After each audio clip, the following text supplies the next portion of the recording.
Hai guys, welcome back to Pens Room. Jangan lupa like dan subscribe ya. Banyak banget yang DM aku nanya-nanya, Kak, gimana sih cara pahamin Alkitab? Kak, gimana sih cara hafal Alkitab? Jujur aja, aku nggak hafal sama Alkitab tuh ayatnya ada di sebelah mana. Biasanya aku Google, tapi aku tahu ada kata-kata itu. Nah, di sini aku mau bagi tips gimana caranya kamu pahamin Alkitab.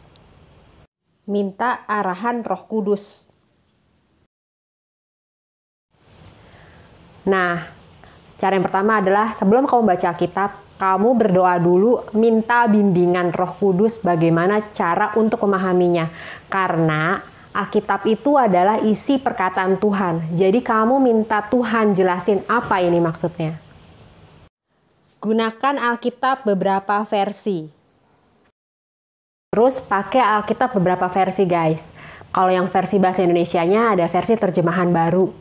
Atau kalau misalnya yang versi yang mudah dibaca, ini asik banget bacanya kayak baca novel, itu terjemahan sederhana Indonesia atau versi bahasa Indonesia masa kini atau singkatnya BIMK. Atau kalau kamu yang bisa bahasa Inggris, kamu juga bisa baca New King James Version, NKJV, terus NIV, New English Version, terus Amplified, AMP, itu kamu bisa itu mendekati versi aslinya, atau kamu juga pakai bahasa yang masa kininya The Message. Kalau aku sendiri, aku baca ini, ada NKJV-nya. Tuh, oke. Ini bahasa Indonesia, ada Inggrisnya. Tapi aku agak pusing sama bacanya New King James Version. Aku baca yang ini, NIV. Ini Inggrisnya lebih gampang, lebih mudah dipahami. Jadi kadang tuh ada di versi bahasa Indonesianya yang nggak dijelasin secara detail banget. Bahasa Inggris tuh lebih detail banget. Nah juga aku pakai ini, Alkitab Bible Study. Nah ini dapetnya dari mana? Ini aku nggak promosi untuk jualan. Kamu bisa cari sendiri di toko buku Kristen. Waktu itu aku beli di Taman Anggrek di toko buku paling bawah. Kalau nggak salah namanya Good News deh. Tapi aku nggak tahu sekarang ada apa nggak. Pokoknya di toko buku Kristen tuh udah pasti ada nih. Atau kamu cari di Shopee atau Topet yang Shopee Mall atau Topet Mall lah. Soalnya takutnya nggak ori malah jadi nggak jelas isinya. Kayak yang kisah kematian Musa yang diulangan di versi terjemahan barunya. Dikuburkannya lah dia. Ini aku agak bingung maksudnya gimana dikuburkannya lah dia. Tapi aku baca di versi King James-nya. And he buried him. Berarti he-nya huruf besar, berarti dia itu Tuhan menguburkannya. Jadi Tuhan Yesus itu yang menguburkannya. Tapi di versi bahasa Indonesianya dikuburkannya lah dia. Ini aku bingung jadi maksudnya gimana. Jadi aku ubah ke New King James Version, ini lebih jelas. Jadi kalau kamu bingung tinggal kamu ubah-ubah versinya. Ada berbagai macam versi. Nanti aku jelasin cara-caranya untuk mengubah versinya.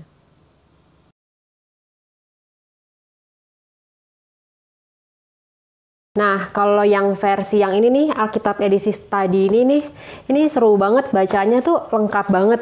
Di samping-sampingnya tuh ada apa catatan-catatannya gitu. Terus juga kadang tuh suka ada gambar-gambarnya tuh kayak gitu. Ya, lengkap banget kalau kamu mau belajar untuk pahami Bible. Aku sih rekomen ini sih, ini udah versi lengkap banget. Beli di mana ya? Nah, untuk dapat dari mana buku-buku yang lainnya kayak NIV segala macam ini ya biasa di toko buku rohani New King James, atau kamu cari di Kinokuniya juga mungkin ada. Biasanya suka ada sih. Terus bisa juga kamu download dari aplikasi Bible. Nih, kayak gini caranya. Terus kalian buka App Store atau Google Play Store, cari aja Bible yang kayak gini gambarnya. Terus kalian ubah yang aku tanda panahin di sini. Nah, di sini ada pilihan versi Bible-nya, kamu pilih aja. Ini ada BIMK. Terus kalau kamu ganti BIMK-nya. Terus kamu bisa ganti bahasanya, misalnya bahasa Inggris. Nah, ini tinggal kamu scroll aja ke bawah mau versi apa. Ini macem-macem. Misalnya aku pilih Amplified.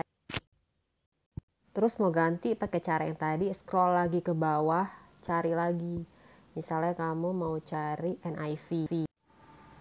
Atau lain lagi misalnya New King James Version. Kayak gitu, jadi bisa diubah-ubah. Atau mau ganti lagi misalnya The Message. Ini susah banget ya, nggak ketemu-temu. Jadi aku search aja kayak gini. Ini tinggal ketik aja misalnya The Message. Kayak gitu teman-teman caranya ya. Gimana cara membacanya? Gimana cara bacanya untuk kamu yang baru banget masuk Kristen atau teman kamu yang baru banget masuk Kristen atau keluarga kamu baru banget masuk Kristen, aku saranin baca kitab Matius. Kenapa? Itu karena lebih rinci dan jelas. Atau kalau kamu mau yang super detail atau kamu orangnya emang detail banget, kamu bisa baca kitab Lukas. Kadang tuh kayak perjanjian lama itu kayak susah banget dipahaminya. Kamu baca, kalau aku versi bahasa Indonesia masa kini atau The Message, jadi itu lebih mudah kayak baca novel tuh, nanti kamu asik sendiri gitu bacanya. Jadi atau kamu bebas, versi yang lain juga bebas. Jadi kamu baca sampai kamu tuh berimajinasi ngebayangin sampai itu menjadi sebuah film. Nah, biasanya nanti Roh Kudus kasih penjelasan nih apa ini maksudnya gitu.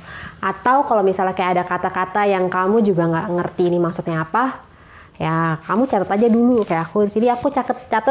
Kalau misalnya ada yang aku nggak ngerti, aku catat di sini. Ini guys, ayat yang dulu aku nggak ngerti aku catat. Terus kapan-kapan besok-besoknya Roh Kudus kasih pengertian apa maksudnya. Nah, biasanya Roh Kudus itu nggak langsung kasih tahu besoknya atau beberapa jam kemudian. Bisa aja nanti beberapa bulan kemudian, beberapa tahun kemudian. Nanti tiba-tiba kamu ada kejadian apa, ada masalah apa, atau apapun itu, tiba-tiba pop up, keinget ayat itu. Nah, itu Roh Kudus lagi menjelaskan sama kamu. Terus kamu ambil catatan kamu yang kemarin kamu pernah catat, ayat yang kamu nggak ngerti waktu itu. Nah, situ kamu jabarin tuh artinya apa. Kayak gitu. Jadi, iman timbul dari pendengaran dan pendengaran oleh firman Kristus. Roma 10 ayat 17. Nah, terus pas kamu baca, kamu usahakan sampai telinga kamu mendengar. Jadi bacanya bersuara, gak perlu teriak-teriak. Yang penting telinga kamu mendengar. Karena apa? Ketika mendengar, kamu ingat tentang ayat itu. Terus juga jangan asal baca aja sekedar sekelibat, tapi juga kamu renungkan. Terus yang terakhir, kamu juga boleh ikut Bible Study yang di gereja kamu atau dari online segala macam. Sekarang kan lagi banyak tuh Zoom tentang online Bible Study, kamu juga bisa belajar dari situ.